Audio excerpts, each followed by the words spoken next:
Hello friend, আশা করছি সবাই ভালো আছো। তো আজকের পাঠ হলো শ্রীমদ্ ভগবত গীতার প্রথম অধ্যায়ের ১৬তম শ্লোক। তাহলে চলো আর দেরি না করে শুরু করি। তো শ্লোকটি হলো অনন্ত বিজয়ং রাজা কুন্তিপুত্র যুধিষ্ঠির নকুল সহদেবশ্চ সুঘোষমণি পুষ্পকো। এই শ্লোকটির মানে হলো যে রাজা কুন্তিপুত্র যুধিষ্ঠির অনন্ত বিজয়ং নামের শঙ্খ বাজালেন, আর নকুল ও সহদেব সুঘোষ ও মণিপুষ্পক নামের শঙ্খ বাজালেন। এটাই হলো এই শ্লোকটির মানে। আগের শ্লোকে আমরা দেখেছি যে সঞ্জয় বলেছিল কৃষ্ণ এবং অর্জুন ও ভীম একসঙ্গে কি কি শঙ্খ বাজালো তার নামগুলি বলেছিল। এই শ্লোকে সঞ্জয় বাকি পঞ্চপাণ্ডবদের শঙ্খগুলি উল্লেখ করে বলেছেন।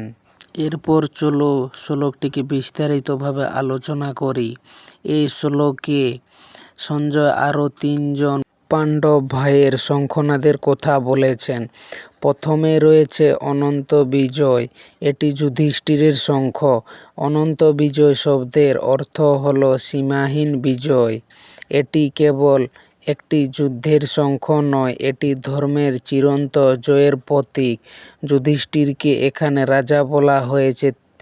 তিনি সবসময় রাজকীয় মর্যাদা ও মহানুভবতা প্রদর্শন করতেন, প্রাসাদে থাকুক বা বনবাসে। তিনি ছিলেন ধর্মের মূর্তিমান প্রতীক। তার শঙ্খের নামই সে বার্তা, যেখানে ধর্ম আছে সেখানে বিজয় অনন্ত। দ্বিতীয় শঙ্খটি হল সুঘোষ। এটি নকুলের শঙ্খ। সুঘোষ মানে মধুর ও শুভ ধ্বনি। নকুল ছিলেন পাণ্ডবদের মধ্যে সবচেয়ে সুদর্শন ও দ্রুতগামী যোদ্ধা। তার শঙ্খের মধুর শব্দ যেন বলেছে সত্যের পথে চলা সুন্দর। তৃতীয় শঙ্খটি হল মণিপুষ্পক। এটি সহদেবের শঙ্খ। মণিপুষ্পক মানে রত্ন খচিত পুষ্পের মতো। সহদেব ছিলেন পাণ্ডবদের মধ্যে সবচেয়ে জ্ঞানী ও বিচক্ষণ। তার শঙ্খ জ্ঞান ও বিবেকের প্রতীক। কৌরব পক্ষের শঙ্খনাদ শুরু হয়েছিল একজনের, ভীষ্মের থেকে। বাকিরা তারপর বাজিয়েছে, কিন্তু পাণ্ডব পক্ষ প্রথমে বাজালেন শ্রীকৃষ্ণ, তারপর একে একে প্রত্যেক ভাই। এ ক্রম অর্থহীন নয়, এটি বলেছে যে এ পক্ষে ঈশ্বরের নেতৃত্ব। শ্লোকের মূল ভাবটি হল শুধু প্রধান যোদ্ধারা নয়, অন্যান্য পাণ্ডবরাও শঙ্খ বাজিয়ে যুদ্ধের প্রস্তুতি জানালেন।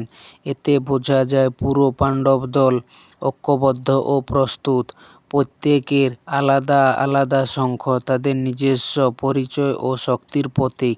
শ্লোকটি গুরুত্বপূর্ণ কারণ যুধিষ্ঠিরের ধর্ম ও ন্যায়ের প্রতীক, নকুল ও সহদেব সৌন্দর্য, জ্ঞান ও শৃঙ্খলার প্রতীক। সবাই মিলে শঙ্খ বাজানো সম্পূর্ণ ঐক্যের প্রকাশ। তো ফ্রেন্ড, এই ছিল আজকের শ্রীমদ্ ভগবত গীতার প্রথম অধ্যায়ের ১৬তম শ্লোক। তো শ্লোকটি কেমন হয়েছে? আশা করছি ভালো হয়েছে, সবারই বুঝতে সুবিধা হয়েছে।